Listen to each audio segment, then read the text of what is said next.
Hello and welcome to the Mindful Men podcast, a show helping men to open up about manhood. My name is Simon Rennie and my aim is to get men talking. From mental health to fatherhood and everything in between, Mindful Men creates a safe space for conversation.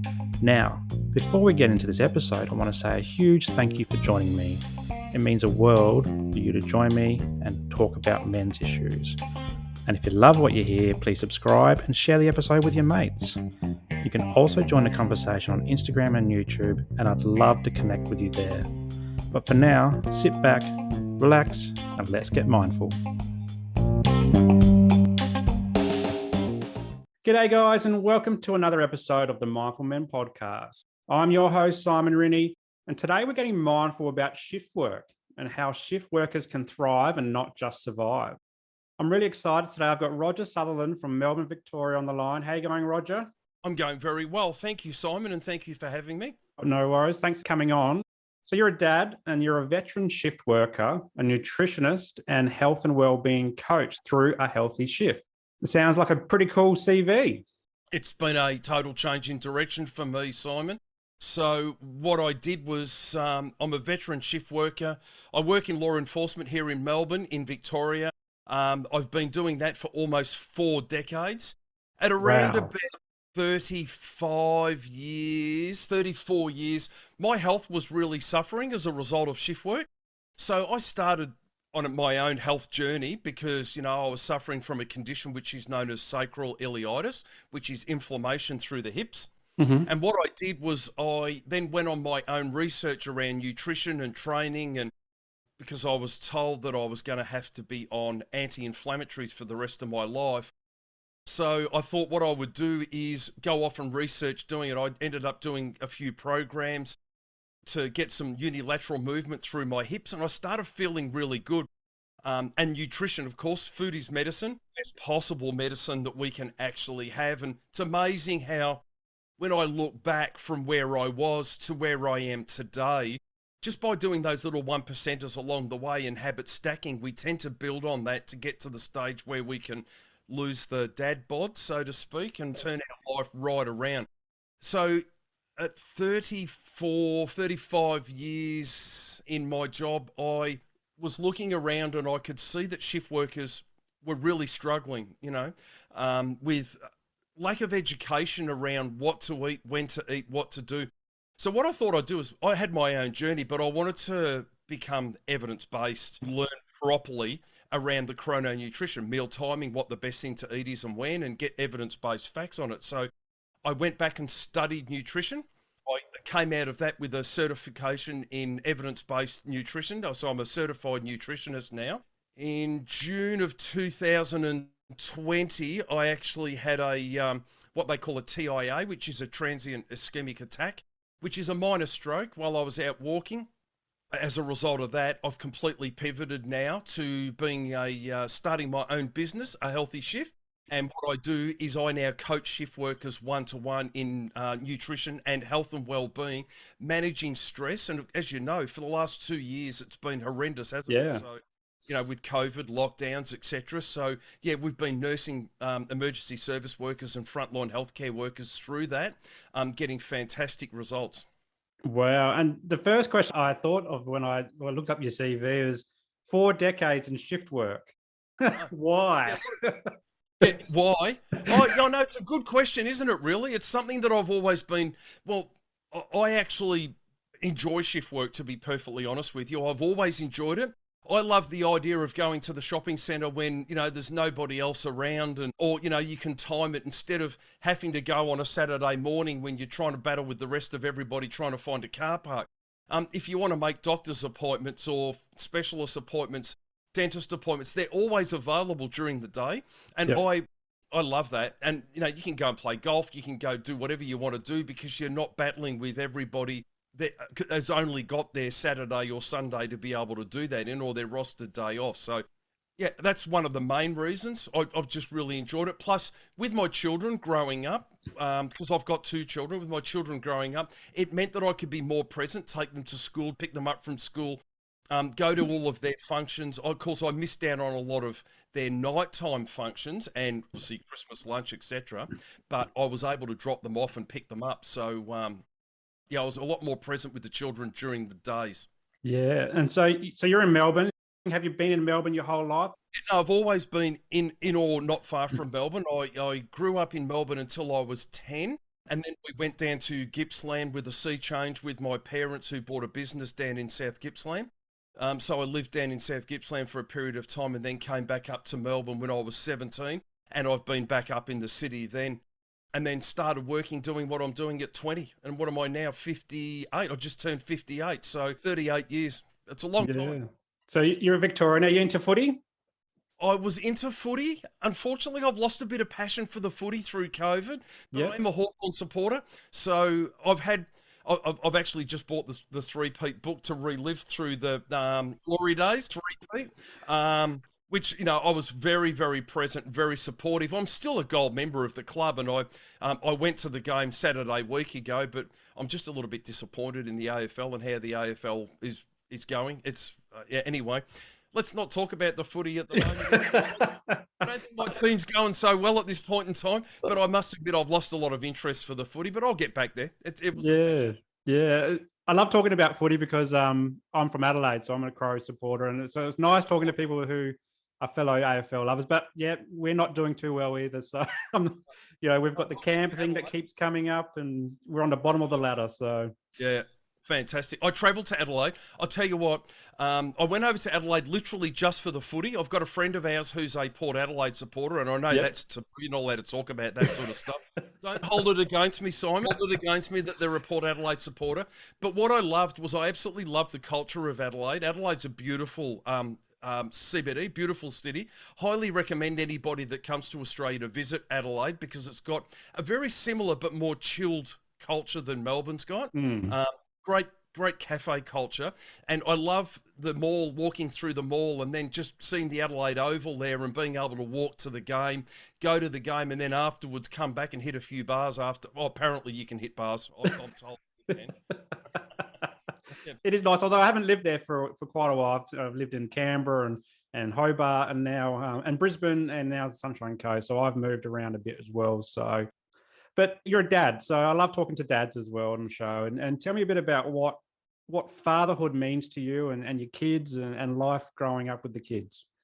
I was always made a very big point of being very present with my children. And once again, being a shift worker and doing the job that I do, my children, I was able to be around them as I touched on before. So that's always been really, really important to me to be able to go to the school events and be able to be there during the day with them and weekends and things like that, because I predominantly worked twilight shifts or night shifts through a majority of their growing up. So I would be getting home from work at like 4 o'clock in the morning, having a small nap, and then I would be getting up and taking the kids to school, dropping the kids off at school, going back home, having a nap, getting back up, picking the kids up after school and bringing them home.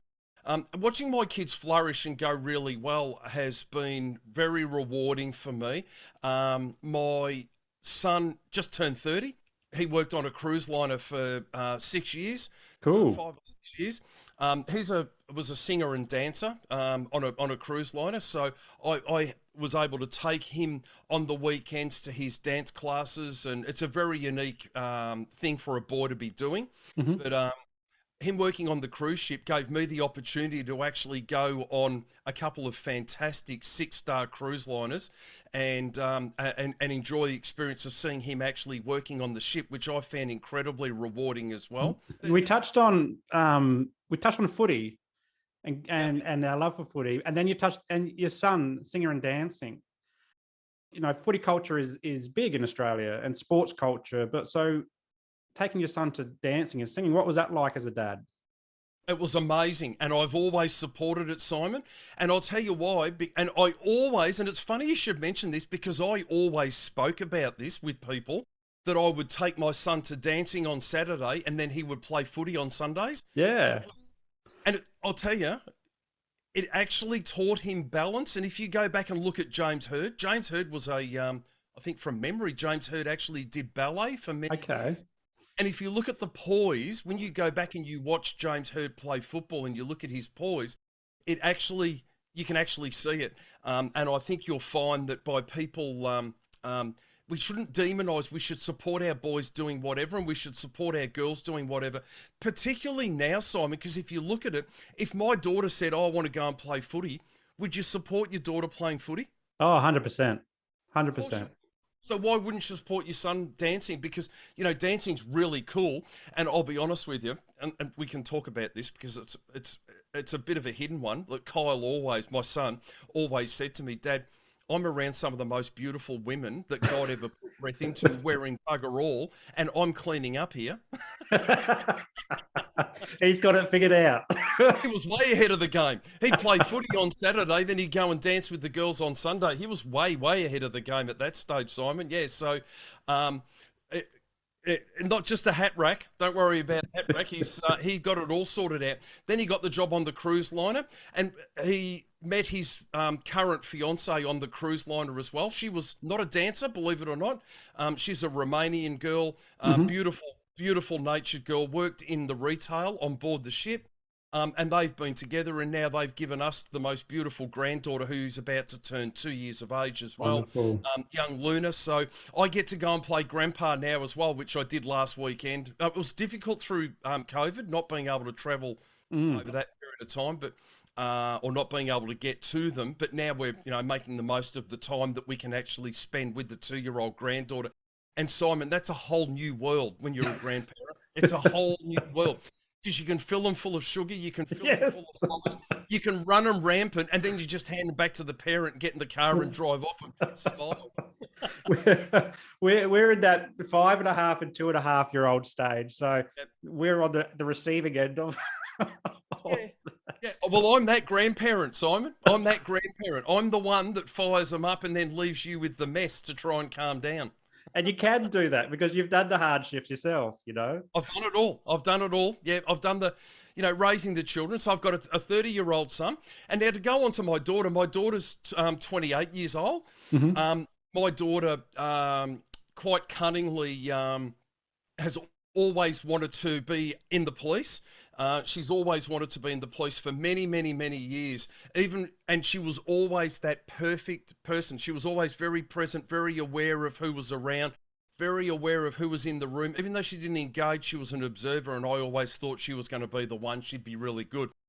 Anyway, she rang me one day out of the blue because, you know, you go through those difficult stages with your children as well. Like, you're yet to have those. I mean, oh, well, you probably think you're having them already. You've had nothing yet. You wait until you've got a teenage daughter. But, you know, through the period of about 18 to about 22, you know, my daughter and I had a very strained relationship for, you know, reasons that were sort of unknown. It's not something that we back over, but we had a bit of a strained relationship. Then out of the blue, she rang me and she told me that she was joining the police. And I said, yeah, you've always said that, and I've always thought that you'd be really good at it. So, you know, if there's anything that I can do, then let me know and I'll help you. And she said, no, Dad, I've already gone through the whole process.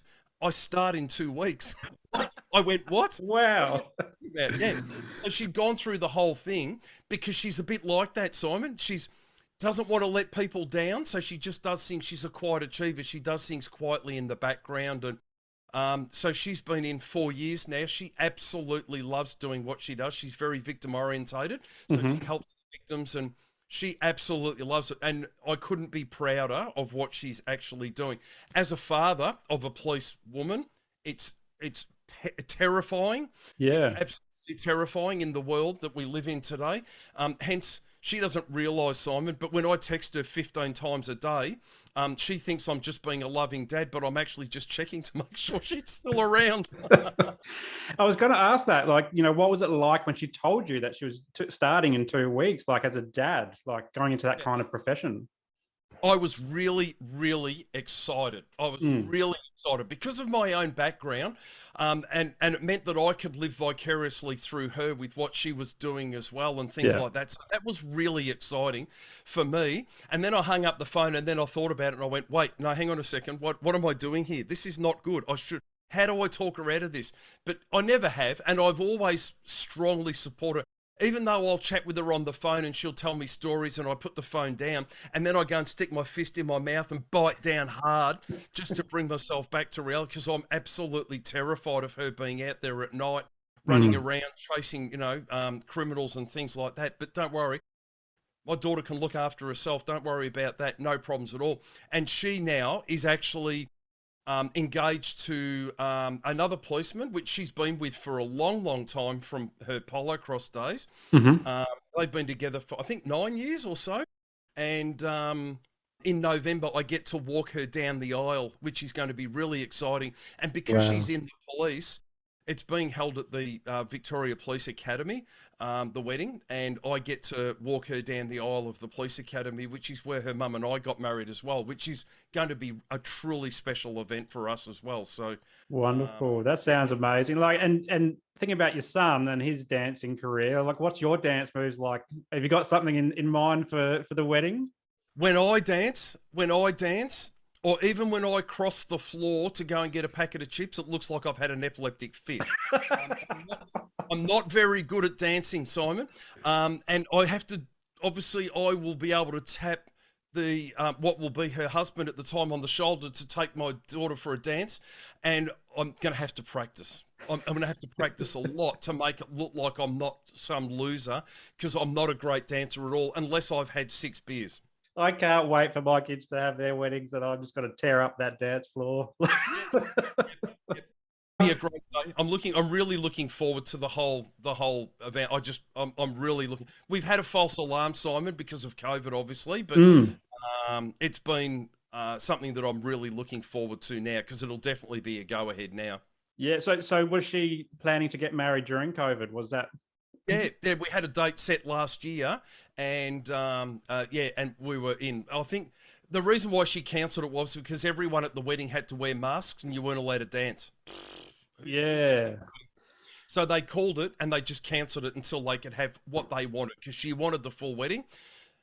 Yeah, thanks for that. That's a costly experience, but anyway, she wanted the full wedding, and now we're going down the line of the full wedding, and it's going to be an amazing day. I'm really looking forward to. Now, Simon, you asked what it means to be a father on a day like that. No one will be prouder. I'm so humbled and so lucky that I get to go and see my daughter at home and be there and ride with her to the church, the chapel, in the car. So I get to be first. I get to see her first. I get to ride with her. I get to walk down the aisle when she's going to be the absolute center of attention, and she should be. She's worked very, very hard to put herself into a lovely shape for the wedding and things like that as well. It helps when your dad's a nutritionist. That really helps. Yeah. But we've worked around all of those sort of things for her, and it's been a long-term plan. She looks amazing, and she's going to look amazing on the day, and I'm going to be as proud as punch with her on the arm, walking down the aisle. And Simon, I could not be happier handing my daughter over to the man that I'm handing her over to. Both of my children's partners are just exceptional human beings, and I'm just really happy, because I know a lot of fathers just think, oh, no, my daughter. But yeah, anyway. I've only met you this morning, but I feel proud for you as well. Yeah, that's good. Yeah. Oh, okay, so that's worked. Yeah. What about your wife? My partner is Melissa. Now, I've been with Melissa for 11 years. She's not the kid's mum, but she's got the most incredible relationship with both of my children, purely because, there was a story done on us all, because we all work in emergency services. She's a police radio dispatcher, so she gets the golden job of being paid to tell the cops where to go, which is always good. And she gets to go and do that, and loves her job. She works her 2 days on, 2 days off, 2 days on, 2 days off. So, because of the shift work and things like that, we get to have those date days, Wednesday, date day, Thursday, all of those sort of things, which works really well for us. she's been a great support of mine over the last, well, the whole time we've been together, but in particular over the last 2 to 3 years. I've had some, stress and anxiety battles that I've been dealing with as well in the background, because everyone's got a story, as you know, Simon, in the background. And you'll probably learn more about that. The people that walk amongst us, you can't judge them by their not colour literally, but you can't judge them by their appearance, because there's so much going on in everyone's life. Yeah. But Melissa's been a great support for me through setting up a healthy shift, really encouraging. She's given me fantastic ideas. She's someone who I can bounce my ideas off, and she's always got really valuable input. And she's currently studying to be a yoga instructor as well at the moment in the background. So, yeah, we're a fairly driven family in relation to what we do and how we achieve. It's just like, it sounds hectic, actually, when I think about the shift work all over the place. And so let's define shift work for listeners out there across the globe who are not familiar what shift work is. Can you tell us what shift work is and how it can impact the mind and body? Oh, yeah. So research defines shift work as anything that starts generally prior to 7 a.m. in the morning or finishes after 5 p.m. at night. So it is fairly loose, Simon. Mm-hmm. But that's how they work it. Now, you'll be interested to know that just in Australia alone, because when we think of shift workers, let's be honest, what's the first thing that comes to mind? We think police, we think fire, we think ambulance, we think nurses. Right? Mm-hmm. Yep. But what we do forget is we forget journalists, radio announcers. We forget about pilots and cabin crew and baggage handlers and people that work at the airport, taxi drivers, Uber drivers, restaurateurs, people that work in hospitality. In Australia alone, Simon, we've got 2 million shift workers, right? Wow. 2 million classified shift workers. And as if that isn't enough, we've recently learnt that 30% of the Asian population are shift workers as well. Now, when you look at Asia, that's 1.4 billion shift workers, right? It's more than the population of Australia. A lot more. That's not million, that's billion, 1.4 billion. So it's even more than the population of the USA, because the USA has estimated between 20 and 22% shift workers. That puts them in the order of around about 70 million shift workers. So we've got, so the amount of shift workers, because society demands this now, Simon, they demand the shift workers, driving their cabs and flying planes and having the police and ambulance and paramedics and nurses and doctors and journalists and a radio to listen to and a TV to watch when you wake up in the middle of the night. We demand all of that. And these are all shift workers that are working it. So what impact does that actually have on society? Massive. Bless our shift workers, Simon, because our shift workers are sacrificing their own health for you, because research is very clear, very, very clear, that shift work is a carcinogenic. It creates and causes cancers. It causes cardiovascular disease. It causes all sorts of problems to people's health. Now, why does this occur? This actually happens because we have what's known as, in simple terms, we have a circadian rhythm, which is a body clock which runs biological daytime, biological nighttime. You don't have to be a rocket scientist to work out that the biological day is when it's light and the biological night is when it's dark. Now, if you ever want to know what your true biological clock does, go camping and leave your phone behind. Because have you ever noticed that when you go camping in your years gone by and you go camping, you're sitting around a fire, and it starts to get dark and you start getting tired and you're sitting around the fire and you go, God, I'm exhausted. I think I might go to bed. And then you look at your clock and it's only 7:30. Yep. It's so true. Yeah. And then when we wake up at 5, 6 o'clock in the morning and we're full of beans because we've woken up in a normal circadian rhythm. So if you ever want to reset and see how much of an impact electronic devices and artificial light has on our world, go camping and leave your phone in the car or away, because this is what happens.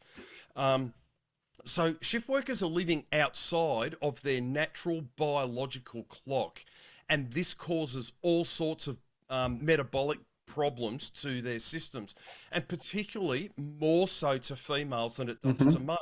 because females have a very, very compromised digestive tract to start off with. Plus, they work to a 28-day cycle as well as, the 24-hour cycle, and they're all over the place hormonally and things like that. And when you throw shift work into that, when your body is trying to function outside of that biological day and night, that circadian rhythm. So when you think about shift work, the way I look at it is we have what's known as a hypothalamus, which is a gland in our brain. And that is the conductor of the orchestra, because what we have is we have biological clocks in all of our tissue. It's now been revealed that there's a clock in every single cell in our body, right? And if you imagine the conductor playing and trying to orchestrate the orchestra, and then you look at every clock all playing their own piece of music, that's literally what it's like being on shift work, And for you, because you go to bed at night, you get up during the day, you're there normally. So your orchestra is actually, your conductor is conducting everything which is running normally to a biological day and night. Yeah. When you look at a shift worker at night, they're putting food into their system and our circadian rhythm responds to the time food's going in. So the body gets confused. Why is there food going in at this time? Why are we moving at this time? We shouldn't be. Why are we doing? And it creates a lot of confusion in the system. And that system, that confusion has a massive impact on people's health in a big way. Yeah. I've never done shift work. And I think what you're describing is probably one of the reasons why I never applied for a shift work job. And so like in the middle of the night, what are people putting in their mouths? Like I'm assuming coffee, chocolate, sugar, try to keep themselves awake. Yeah, well, that's one of the biggest problems. That when people get tired, we've got two hunger hormones, Simon. We've got leptin, which is our satiety hormone that makes us feel really good. And then we've got ghrelin. And ghrelin is, have you ever noticed that when you have a late night, you always feel hungry the next day? Like you're always, like, if you sit up and watch you're going to watch a late cricket match, or you're going to watch a T20 or a final of Wimbledon or something like that, and you go to bed and then you wake up in the morning early, and because the kids get you up, and you just cannot fill yourself up. You're just hungry all the goddamn time. And you just think to yourself, God damn it, I'm so hungry. Why is that? That is ghrelin. That's the ghrelin, the hunger hormone that comes from your stomach, which is actually tricking you into searching for glucose for energy. Now, glucose comes in the form of carbohydrate, which is sugar, like glucose is sugar, which is carbohydrate. Now, whether that's fruits and vegetables or whether it's chocolate, what we're looking for is a quick fix. Our body is literally searching for a quick fix to get some energy. But the problem that we have when we put that glucose or that carbohydrate into our system is we spike and then we crash. Then we spike and then we crash. And this is what becomes really, really unhealthy for shift workers overnight. Because overnight, our body doesn't produce the insulin that's needed because our pancreas is in rest mode. It's sleeping. So when we force ourselves in, and it's common for shift workers that are tired to start jamming biscuits and chips and lollies and, and all that highly palatable food into our gob, because we're hungry, or we think that we're hungry because we're tired. So we start jamming that in, but we're not producing the insulin to transport it around the body. It floats around our bloodstream as glucose. It's got nowhere to go, so it ends up parking as body fat, and generally around the middle. And that's where shift workers find they end up with more visceral fat around their middle. Men end up with this, beer gut, this problem that we call it a beer gut, don't we here? But, it's more visceral fat around our midriff.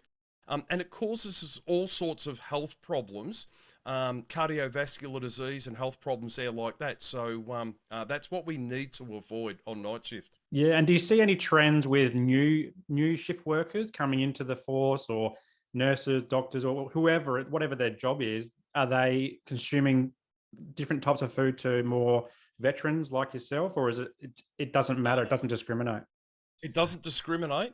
It's literally people having whatever they feel like. People people deliberately call it cravings, and they justify it by calling it a craving. Yep. But if you become very mindful, like really mindful of what ghrelin is and what leptin is, and the metabolic process that's caused you to crave, and I use crave in the quote, to crave these things. It is literally your body tricking you into trying to search for instant energy. being glucose. And so that's why we tend to go for those foods. But the reason why I'm here doing what I'm doing today, Simon, is purely because health and well-being in workplaces is totally non-existent around health and well-being for shift workers in particular. There is, Yep. and there's no one, or there's only a couple of people that I've been able to find worldwide that are still doing shift work, that they're not only still doing shift work, but they're now coaching shift workers. I've got many people that are coaching shift workers that, they live with a shift worker, or they think they know shift work, or they've studied shift work, or whatever. But you've got to have actually gone through shift work and done shift work, or be doing shift work, to be able to empathize with the people, with what they're actually telling you, instead of what you've read somewhere. Yeah, it's that that shared journey, that shared lived experience that helps, I guess, get the connection between you and the shift worker, but also, yeah, to, as you said, to sink in, and you know what they're saying and they're feeling and they've experienced because you've done it yourself as well. You've made the mistakes, but you've also, made recovery journeys, or you've made improvements based on those mistakes. So it's that shared lived experience, which is crucial in that coaching or even therapeutic relationship that people have with their clients as well. I mean, it's your own journey, isn't it? Yeah. You've got to have come through those things to actually understand and be empathetic to what a person is feeling, to be buckled mentally, and then to come out of it with strategies to come out of it. I think it's really important. And that's why a lot of clients come to me. They say to me, because I ask them the question, why have you chosen me as your coach? Because you get it, because you're doing it, you understand it. Yeah, definitely. And that's why I share my story as well. So I'm starting my mental health therapy business for men, to open up as part of the Mindful Men brand. And I share my story with the hope that other people can go, oh, yeah, Simon's done that, or he's lived through it. He understands what I'm feeling, I'm thinking, or I'm experienced as well. And no topic's off limits, because I've probably thought about it or experienced it myself as well. And it sounds like you're doing the same. So I was interested to hear your perspective on double shifts. I know we've had COVID, so we're coming out of COVID, and a lot of the people who do shift work, particularly in hospitals still there, if you've got COVID, you still got to stay home. And so then that puts pressure on other workers around you to maybe pick up another shift. And my brother, his partner is a nurse, and she recently did a double shift as a nurse. And so I'm interested to hear, like, what is the impact? You're going through a shift, and then you might have to do a double shift. We're in COVID or coming out of COVID, the impacts on the body, like, how tired do you actually get? How hungry do you get? How do people even get through these one shift, but then also two shifts? This is very valid at the moment. It's very topical as well, because all of the emergency services are massively under pressure at the moment, like hugely under pressure, purely because of isolation. One person in the workplace gets COVID, 5 are close contacts, so they've all got to be furloughed. They're off, everyone's off, and it's putting a lot of pressure. And nurses in particular, bless them, because I've structured my whole business model around a nurse that's sort of, around that 35 years of age with 2 children and whatever, so that really struggles with it. I think nurses are probably the most brutalised of the lot with rostering as well, because of this, and they do end up doing those 2 shifts, those double shifts, or extended shifts, or they end up working 16 hours. I think paramedics are another one that's a good one as well, Simon, because, they can do a 14-hour shift and end up ramped at a hospital and do 16 hours. And and this is where I coach shift workers to have ready high protein snacks with them, or to carry things with them that they can actually eat to sustain themselves and keep themselves going. How tired do you get? Incredibly tired. And then you can go through a whole cycle. It's really, really bad to be doing double shifts and extended shifts. Full stop.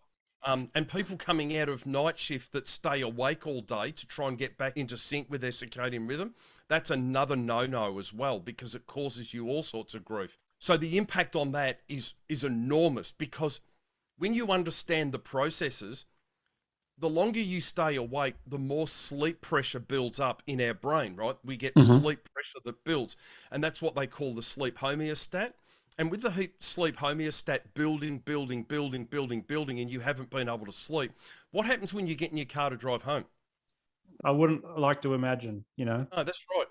And that's why we can find shift workers falling asleep at the lights. They're not drugged. They're just literally, the sleep pressure is built to the stage where they've literally closed their eyes in a blink and they've fallen asleep in that Yep. split second.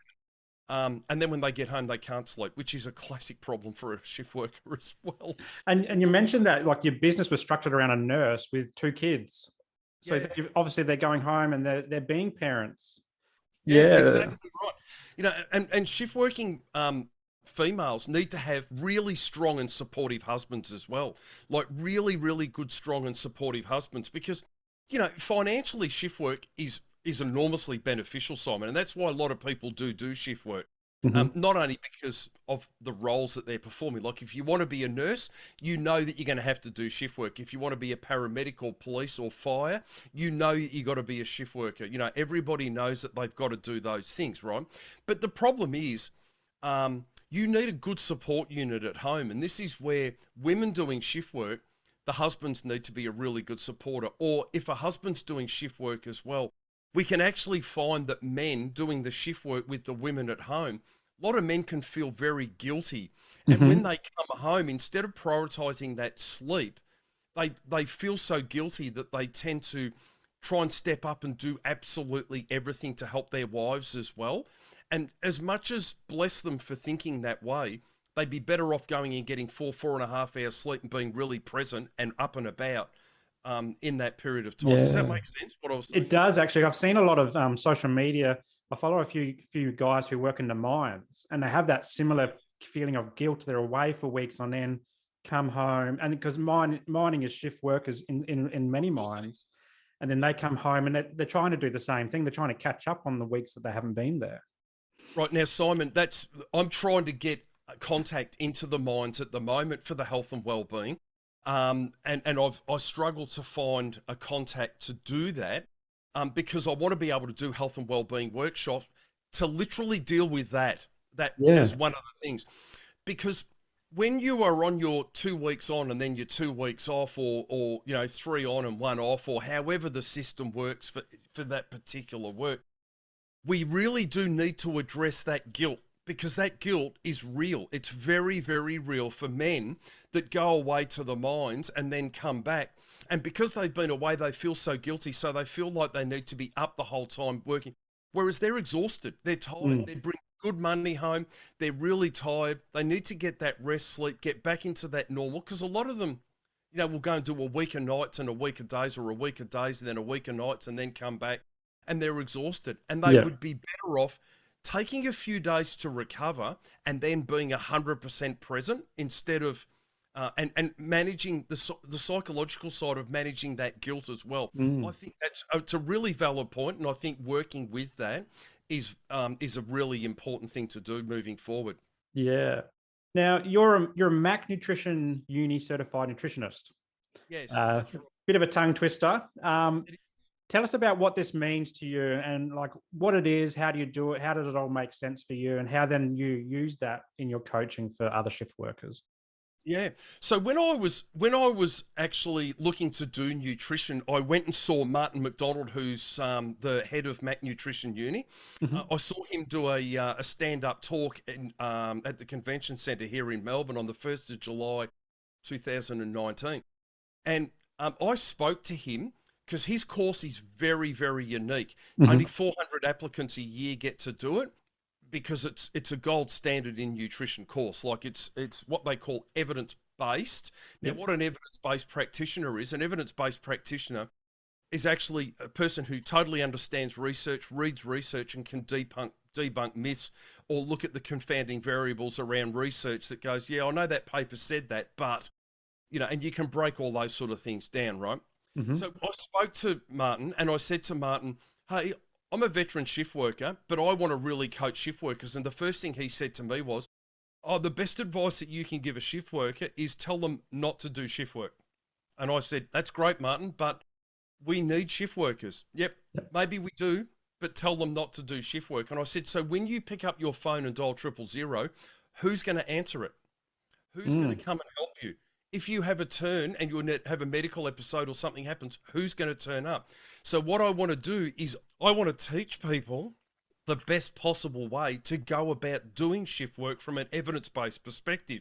I want to learn how to read research. I want to understand how to find research. I want to understand best practices for shift workers, albeit that's bad. How can we make it better? And he just said, stop doing it. But anyway, I met him and we chatted, and I had a photo taken with him and I tagged him in the photo. About 2 weeks later, he came back to me and he said to me, I'm offering you a position on the course. I've been thinking about what you said. I'm offering you a position on the course because I think there's a lot of validity in what you're actually saying around shift workers. And I knew I was on a niche. I knew I was in a world niche area because there's not many people that do what I do around nutrition. And when that happened, I jumped at it and I studied. Mac Nutrition is based out of the UK, so it was done online. So I was blessed that I could still study and still go through it, even during COVID, right? So I could watch the lectures, I could do the quizzes. The exams nearly killed me, the exam period, which is a 2-week period where we have to do 4 exams that I thought I was going to die from stress. And in the middle of the study, in the middle of the course, halfway through the course, I actually had what's known as a transient ischemic attack, which is a TIA, minor stroke, which gave me a little bit of a setback, but I made a full recovery from that. And it was out of that I decided that what I'm going to do is I'm going to get certified. I've made me more determined to get certified.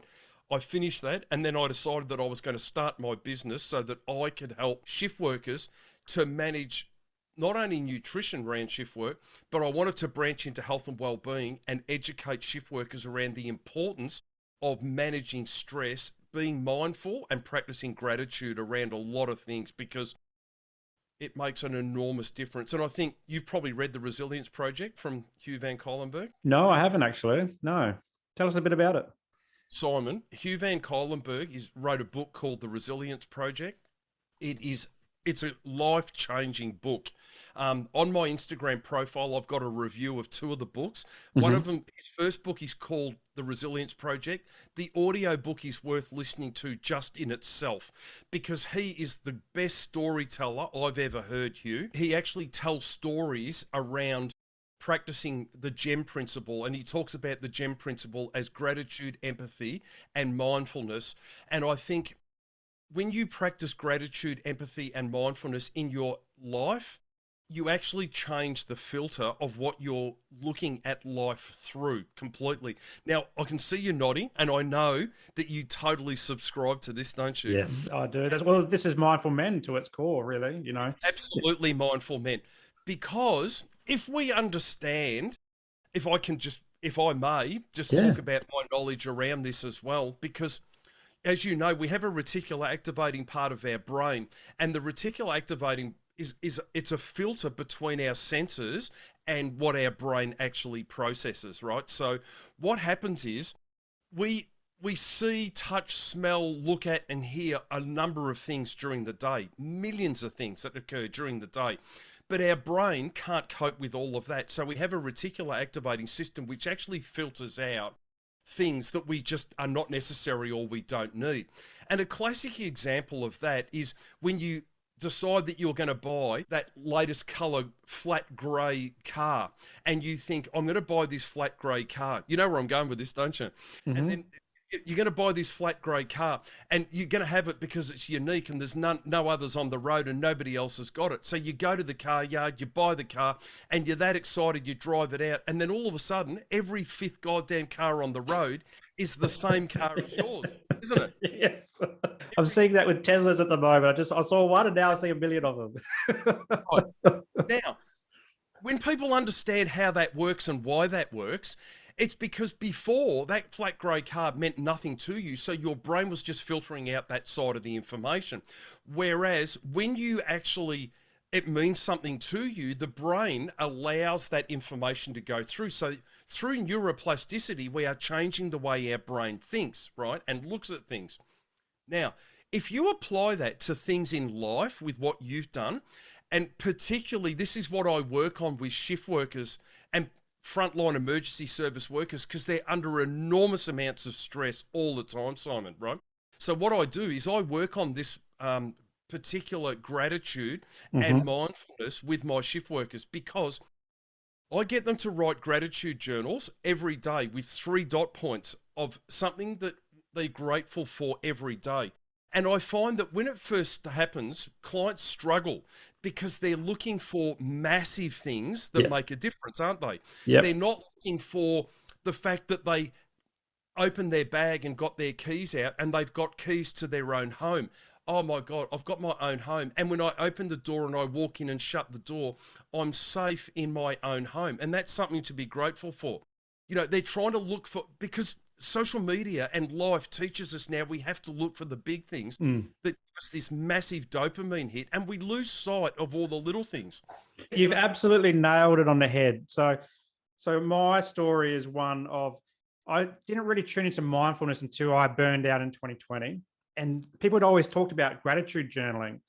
And as a guy, and the first thing I said to myself was, I'm not doing that. You know, guys don't write journals and all this type of stuff. But then I got over that very quickly because I needed help and I needed to get better. And I was in the same boat. I was trying to think of things that I'm grateful for. So you do the big things, my family, my health, sometimes the fact that I've got a roof over my head. Yep. But then I binned it after about a few weeks because it just kept repeating the same things every single second day. But then recently, when I've been seeing a psychologist again, and he said, what you need to do, a good strategy around that to find those little things. And it could be a cup of coffee, you know, Yep. it could be just a nice day outside, the beautiful weather, or birds chirping, something that makes you feel good when you hear it, is to break down your day into hours and Yep. go, okay, and write down what did you do in that hour that you felt good about. So it could be at work, you know, you got an email sent that you've been sitting on for 2 weeks, you know. It could be like you said, you know, you pull out your keys and you're grateful that maybe you've got that flashing new grey car in your house, or whatever it is. Or it could be that you've got a brand new pair of shoes and they feel like you're floating on air when you're going for your lunchtime walk or something like that. And by breaking it down into those hourly slots and then thinking about all the mundane things that are in part of our life, we can actually see the good things that are in our life and the things that we're grateful for. And that in turns bring the mindfulness into our day. And it helps us to slow down and de-stress and feel good about things. Because, you know, when we're stressed and we're anxious or depressed or whatever, we can often get a bit jaded as well. We can feel like angry with the world, you know, upset with the world. You know, everything's hard, everything's, you know. And I can imagine you'd come across lots of different stories like this. Like, how did the people that you work with approach journaling? Did they struggle with it? I find what you're saying there, the journaling and even just a gratitude, and to start off with, because one thing that I have to work with shift workers is time management. They don't have time. So I don't say to them, you've got to write a journal and you've got to write a full page in your journal. I just get them to write 3 dot points down Mm-hmm. at the end of every day before they go to sleep. But you can't write the same 3 things down that you wrote down yesterday. So Yep. you can't say, oh, I came home and it was great. And then next day I came home and it was great. And the next day I came home. It's got to be 3 different things. Because I know you understand this, Simon, but the more you practice gratitude and the more you write these things down, through neuroplasticity in your brain, you're actually rewiring your brain to look for good because you're actually teaching it to look for the good. Now, with shift workers, let's just take police, for example. They have contact with the worst of society for majority of the time that they're actually working. Mm-hmm. Now, I've read a book. There's an emotional survival for emergency services, and this book talks about that police, in particular, and paramedics are much the same as well, Simon. What they think is that 99.9% of society are just absolute lunatics. They're just crazy. They're out to get them. They're off the planet. They're all meth heads. They're all everything. You know as well as I do that it's a way less than 1% of society are like that, but their job has those people coming to them all the time, so they feel like they're the ones that are with them. But when you practice gratitude of the people that are around you, your family, your children, your house, like when you woke up this morning and you went to the toilet, you hit the button and the button flushed. practice gratitude around that, because there's Yep. people that don't get that. Go to the tap and turn the tap on and pour yourself a glass of water. Wow, water came out, and I can actually just drink. I don't have to boil it. I don't have to do anything with it. I can just drink it as it comes out. Then I just turn around to my coffee machine and make myself a coffee, and I've got coffee pod there. I can make my coffee, and I can stand there and have coffee and fizz my water and do it. You know what I mean? Like, and what we do is, when we start looking at life through that lens, it literally changes the lens that we're looking at life through our reticular activating system. It changes it. And through neuroplasticity, our brain starts to look for the good, look for it, because you've got to jot 3 things down. So you start looking for it. It's amazing how in 12 months' time, it filters out the bad, and Yep. you won't actually engage with people who are negative and drainers. You won't engage with them because you don't notice. You're just not interested. You're just not interested in that, because you then get the sense that they are dragging you down. Mm. You think, how can I put it? Sorry, I know I'm going on here, but if you and I were both suffering from, let's just say we're both suffering from PTSD, and we're in a forum where all we're doing is talking about, this is shit, this is bad, this is terrible, oh my God, like, look at what this person did, oh, I can't cope, can't go here, can't go there. It keeps you in that zone Yep. all the time. You've got to get out of that and surround yourself. You are the sum of the 5 people that closest to you. So get yourself out of that and focus on the positive of what is actually going on, and you will rewire your brain around that. Now, I've been under a psych for 2.5 years. I've got no shame in saying that. I've been under a psych for 2.5 years, and I see her every other week, and I find it enormously beneficial to Mm-hmm. be able to do that and go and do that. And there's no shame. You'd said before that years ago when you talked about journaling, oh, I'm too tough for that. I'm not doing Yep. journaling. Like, what are you talking about? But doesn't it just change your life? Oh, definitely in the perspective. And you mentioned also around shift workers have a time poor, a lot of people in society are at the moment very time poor. They're working from home more, so they're juggling both home life and work life at the same time.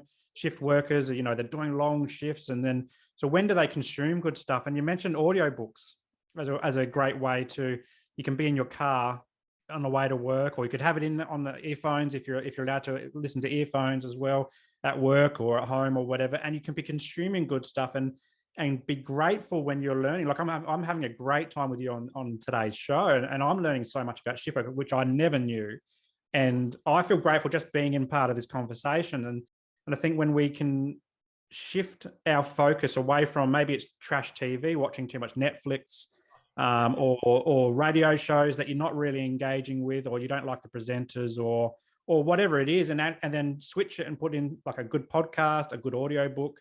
Even it could be music that doesn't have any words. It could just be the sound of music, and just Yes. fill our brain with good stuff. They're little moments of gratefulness and mindfulness that we can bring in without even having to think about it. Totally agree with you there. I honestly believe that commercial radio is dead in the water. That's my personal opinion. And I know you're going to agree with me on this, and that's why you're doing the podcast. And I just think, for people that are suffering, now I listen to a podcast, and I have done for the last 2.5, 3 years. I don't know whether you're aware of are you aware of the Strong Life Project? No. The Strong Life Project by Sean O'Gorman.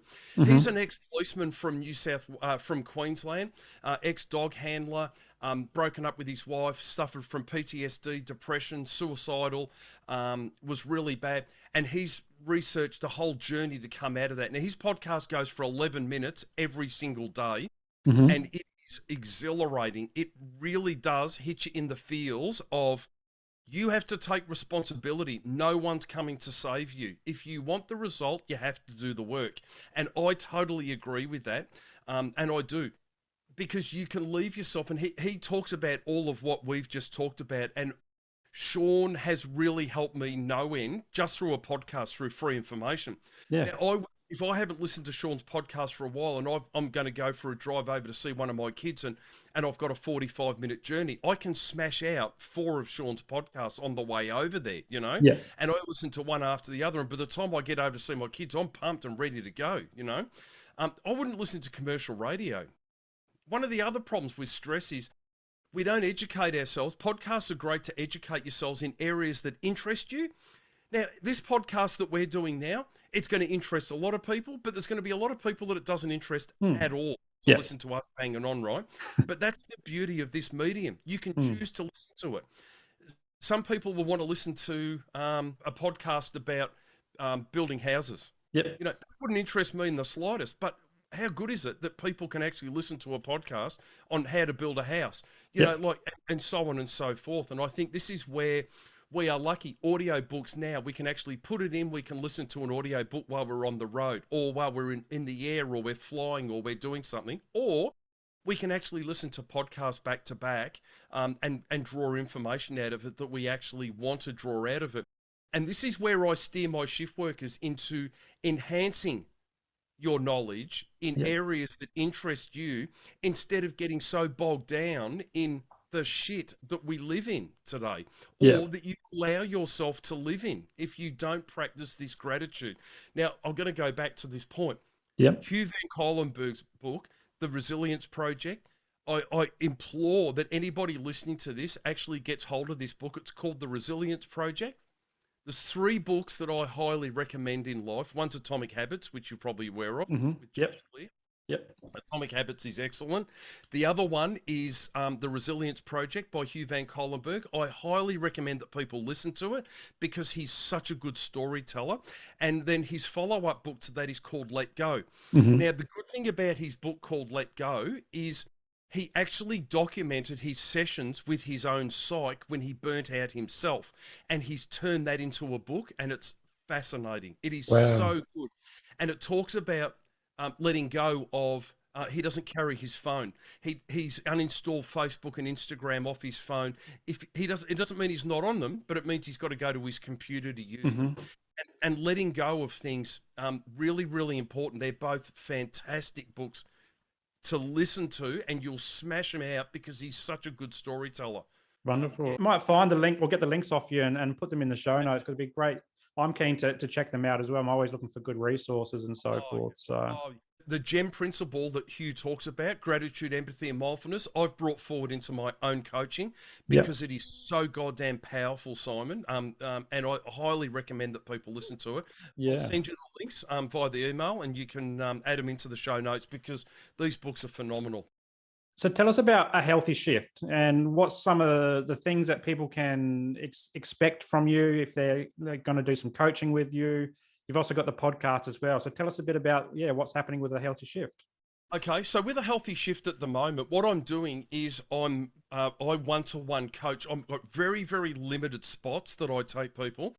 The one thing that I want people to understand about a healthy shift is it's not only for shift workers, it's about people that want to make a healthy shift, as in from a poor place to a good place. And even though it's reflective of a healthy shift work, and I'm a veteran shift worker and I want to teach shift workers how to thrive, not just survive, I do coach people. I coach performance athletes as well, and I'm coaching to Aussie Rules footballers at the moment, working around tweaking their nutrition to learn more about that, and we're getting phenomenal results. But what I do is I coach people, and they have a weekly Zoom session with me that goes for half an hour or 40 minutes until we run out of time, as you know. And what we do is we talk about roadblocks that they've had during the week, and we work through those roadblocks, and I give them like worksheets to work through, which are just very short worksheets to create their thinking processes. I coach people in intuitive eating. So I'm not coaching them. It's not tracking macros and this is how you lose weight, etc., etc. It's more about mindful practices, because the byproduct of that is weight loss. It's about the dieting culture has actually killed us off. The more we diet, the worse we end up, because yo-yo dieting is the problem for a lot of people. So what I do is I work with people around that, and every week they do a check-in on a Sunday. They submit their worksheet. They give me the check-in, which is set questions. And then on the Monday or the Tuesday or the Sunday, because they're shift workers and I move them around, I sit down and we have a 30-minute Zoom where we go through and cover off on any roadblocks that they've hit, and we work through those roadblocks. So I imagine my client is standing on one mountain, I'm standing on another mountain. It's my job to navigate them to me, to where I'm at, so that they can live they can thrive in shift work and not just survive. I like the sound of the not tracking like your macros and all that, because when we're trying to lose weight, and a lot of us are in that boat. I'm the same. It's one of the things that just turns you away from doing anything, because it's just so much effort to look at calories and sugar intake and all that type of stuff. So I like the mindfulness approach, more of a just being that awareness of what you're putting into your body and how it reacts with your body as well. Well, what we do is I'm doing what's called intuitive eating. So it is mindful eating, Simon, very much. What we tend to do is we demonize food, and you don't realize that when you say I'm going on a diet on Monday, what you do is you go through the Last Supper on Saturday and Sunday. You just completely engorge yourself, and then you go into this restrict diet, which is unsustainable, where you can't have this, you can't have that, and when you can't have something, it's all you want.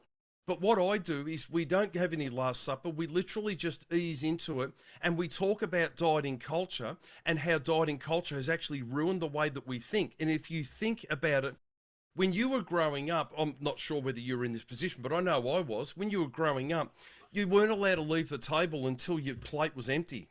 Yeah. And that's the worst possible thing that you can do to children. The worst. Because I've now got clients that I'm trying to break that habit out of them, that it's okay to leave food. It's going to be there the next day or later on.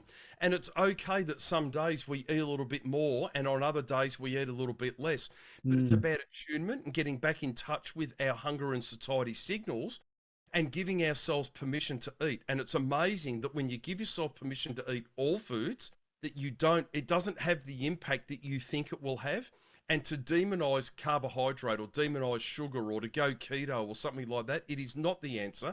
Because my advice to people is simple. If what you're doing today is not something that you're going to be wanting to do in 12 months' time, don't even start it now, because you're not going to sustain it. And if you lose weight, if you lose 5 kilos, like, Jenny at the office has gone on keto and she's dropped 5 kilos, that's all well and good. But watch Jenny at the office in 12 weeks, in another 12 weeks, and she's put the 10 kilos on, not the 5, because yo-yo dieting is literally what happens. It's really bad. So I teach people sustainable practice where there's no pressure of tracking.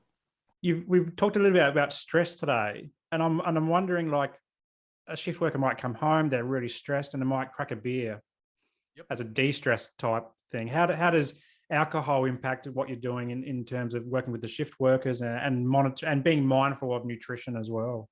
It's really important that people understand. I think it's really, really important that people understand that the body sees alcohol as a poison, right? So whether you enjoy it or whether you don't enjoy it or whatever it is, but your body sees alcohol as a poison. So it shelves all the other substrates while it's getting rid of the poison out of the system, and it puts a massive strain on the system. So for argument's sake, you come home and you have yourself a couple of beers, or you have yourself a wine, or, your 2 wines or whatever. All of a sudden your judgment around nutrition is clouded. That's when you go to the cupboard and you grab your packet of chips or your packet of biscuits, or, you want to have your ice cream, or you want to, do popcorn. We got to do whatever. Alcohol impairs rational thinking around food. But not only that, but whatever food that you've eaten around that alcohol, your body will shelve it and park it as body fat while it gets rid of the poison. And that's what people don't understand. And that's why people who drink alcohol, and I'm not demonizing alcohol, because everything in moderation, obviously, Simon. I mean, if people choose not to drink or don't want to drink, that's their prerogative at all. I certainly do myself, but you've got to be mindful around what you're actually doing with it, and be aware that it will lead to poor choices, and it will lead to weight gain, because your body will actually part the substrates while it's getting rid of the toxin out of the body, and it puts strain on it.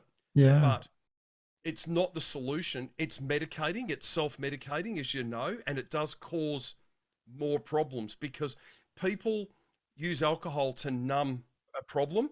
But then what happens is when they come out of it, they've actually added to that problem, because they've added metabolic problems. They've added weight to the situation. They've come out of it with a headache or not feeling fantastic, guilt about what they've actually done, and then it goes around in that ever cycle that you've got to break into, and it does cause massive problems, alcohol. Now, how can people find find you? Like, what's the best place for them to if they want to learn more about what you do or get in contact, how can they find you? Yeah. I'm on Instagram as a healthy shift, so it's a_healthy_shift. And that's going extremely well. I put my reels and posts up there in relation to shift work or mindfulness, and it's all evidence based, so it gets rid of all the garbage. Mm-hmm. I've also got a website there, which is ahealthyshift.com. Yep. So people can find me on ahealthyshift.com, read all about me and what I'm actually doing and how I'm going about it. If people are looking for coaching, if there's something that I've said that's resonated with them that they feel like they could connect with me, then you can come through. I offer a free, what they call a discovery call with person, where I'll have a chat with them for half an hour to see whether we would be a good fit for coaching. And my coaching is for a minimum of 12 weeks because of the Yep. style of how I go about doing what I'm doing. I also run my own podcast, which is just simply called A Healthy Shift, where on Monday and Friday at 6 a.m. I drop espresso episodes. The espresso episodes generally last somewhere between 10 and 15. They were supposed to be between 8 and 12, but Yep. they seem to be 10 and 15. And anyone listening to it now will understand why. I love a chat. So it'd be 10 to 15 minutes. And what they are is just a snapshot of something around shift work or a strategy around shift work or supplementation or things like that. That drops on Monday and Friday and the following Monday. And then Yep. every second week, I put up a guest interview, which is an expert in their field of sleep, shift work, nutrition, mindset, body coach, whatever. It's all of those sort of things. And I share those, which are it's gaining a lot of traction, and I'm really, really proud of the podcast. And like Yeah. you probably enjoy doing it. I absolutely love putting them together. I do, and I love having chats with people like yourself. And I've listened to your podcast, and I really enjoy some of those episodes. So it's certainly recommended, and I'll be putting the links in the show notes, both to the website, the podcast, but also the books that we talked about earlier as well. But I'll give you a couple more questions, and I'll let you go. Picture someone who's like a shift worker, maybe struggling physically or mentally at work or at home. And from your experience, what's some tips that you can provide to perhaps push them in a direction where they can start looking at or being mindful of what's happening, why they're struggling, and maybe how they can improve?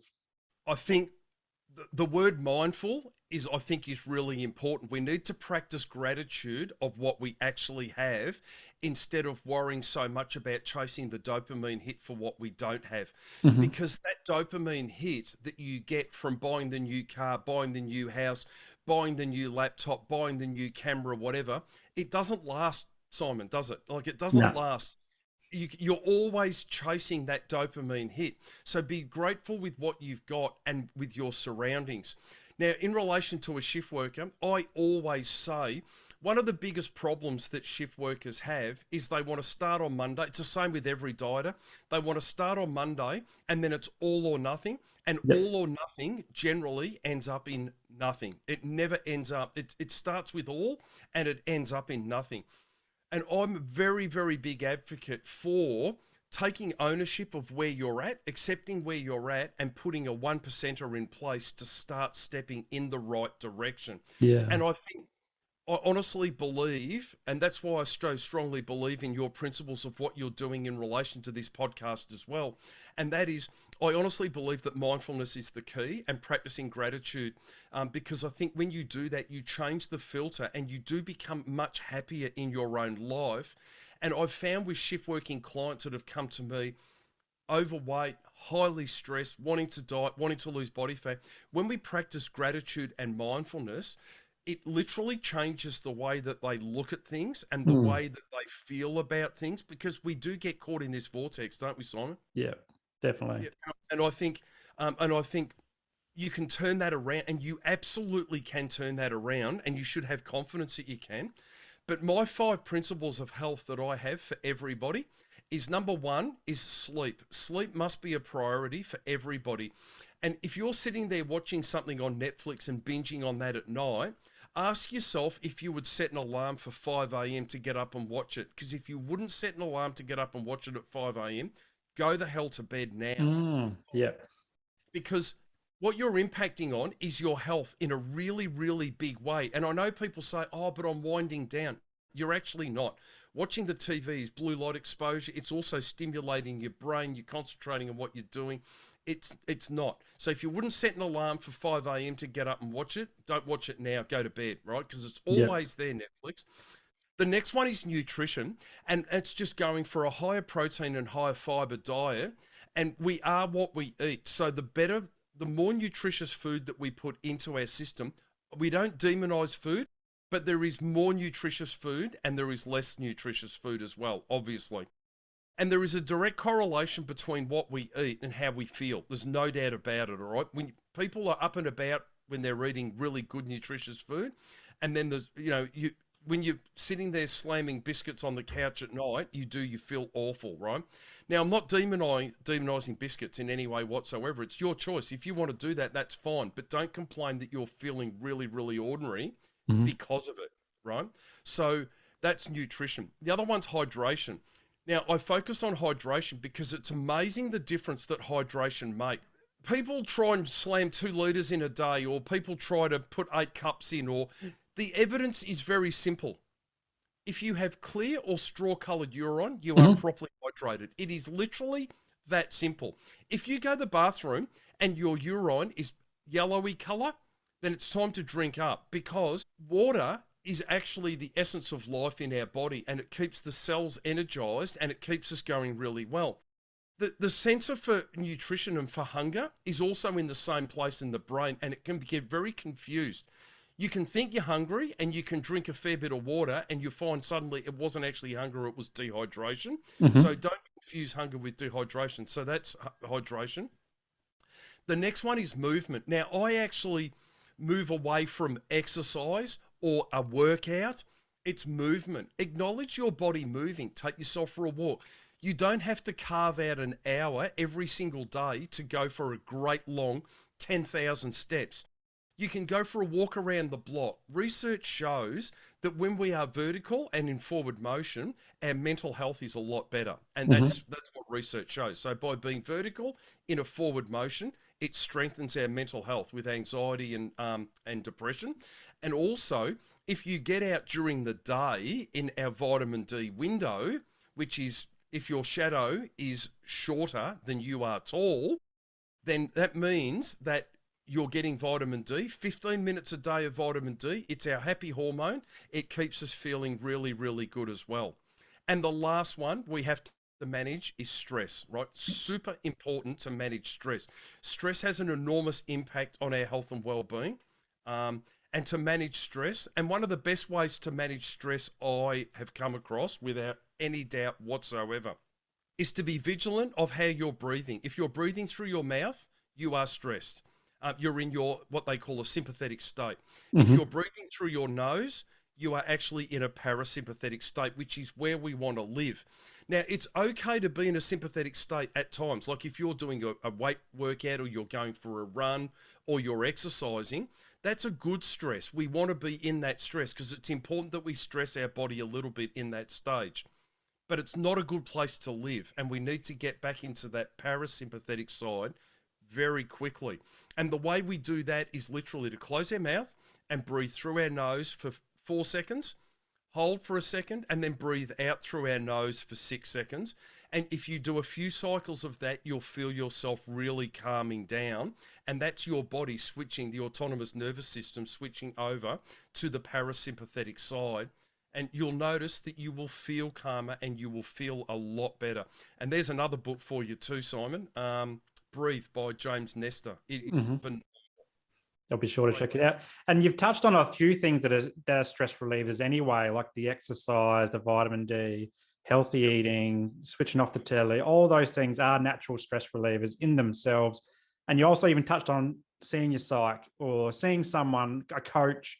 It can be anything. It doesn't have to be the traditional Western medicine. It could be a mindfulness practitioner. It could be someone doing yoga, Pilates, doing something, vertically, as you're saying. These are all natural stress relievers. And I think the more we can talk about that and be okay with talking about going to see a psych or being on medication or doing all these things, the more we can normalize our mental health and well-being. And Because when we get injured or something, like we hurt a leg, we naturally go, I'm going to go see a doctor or a physio or whatever and get that fixed. And that's okay to talk about. So we should be okay with just saying, yep, I've got to go see a psych or social worker like myself or a coach like you. Yeah, and that's okay. Whatever works for you. It's not going to work for everybody, but there's so many options out there to get well and healthy and thrive, as you're saying, instead of just surviving. So it's really blessed in this country as well, Simon, because at the moment, you can go and see your GP and you can get a healthcare plan, and you get 12 free sessions with a psych. Now, that doesn't mean that you've got to use 12 in 12 days, You can get 12 sessions with a psych, and you could go, and just establish a relationship with a psych. It's so good for the soul, isn't it? Now, because you do it yourself, it's free in this country under Medicare. We can actually do it. All you got to do is go and see your doctor, and he will write you a healthcare plan. You can go and find a psych that will do it on Medicare, and you can sit down and you can actually just talk through for an hour, and then build a relationship so that you can go back to them and talk to them about these things. So beneficial, and it's something that I've got no shame in saying I go and see my psych, and I'm going to go and see my psych here, and I'm going to go and see my psych, or I've just come from the psych, or I'm doing that. I've got no shame in doing that at all. None. However, and yeah, I'm on medication myself as well, so I've got no shame in even saying that, because that makes me feel good. Yeah, and there should be no demonizing around that either. It makes me feel good. It gets me to the stage where I'm nicely balanced now. Yeah, and I often find that a lot of guys, particularly, or people in general, they say it costs too much, and you're saying that with the mental health care plans, you can get subsidised or in some cases free sessions as well. But also, I think it's just a cultural thing in Australia, particularly. We'd be happy to go out for a night out, spend a couple $100 doing that, where we could also spend that same money improving, our health and well-being through a coach or a psych or a dietitian, whatever, it is, I guess it's just about priorities. I talk about this a lot. People won't pay for a one-to-one coach, right, in nutrition, which is for their health and well-being. But they'll go down to the shops and they'll go and buy a new suit where they've paid $700 or $800 for it, a new pair of shoes that's cost them $250, a brand new shirt that's cost them $150. The girls will go and get their tanning done, their waxing done, their hair done, their nails done, buy a new dress, new shoes, catch an Uber to go into town, spend $250 at a restaurant and come back, but they won't spend any money on a health and well-being coach. And it's a real mind. I won't use the word, but you know what I mean.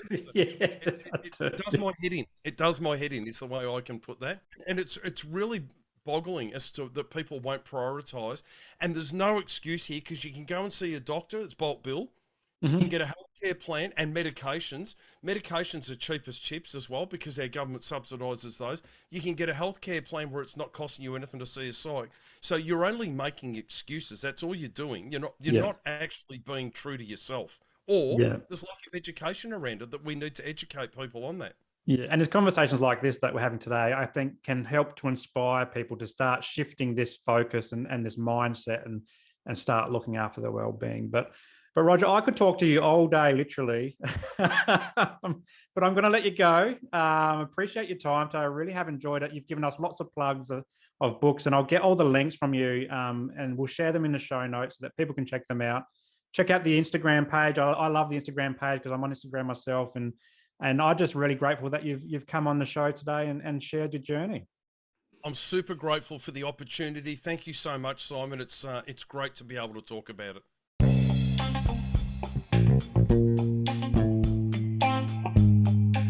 Well, that's a wrap for today's episode, and I hope you got some value from it.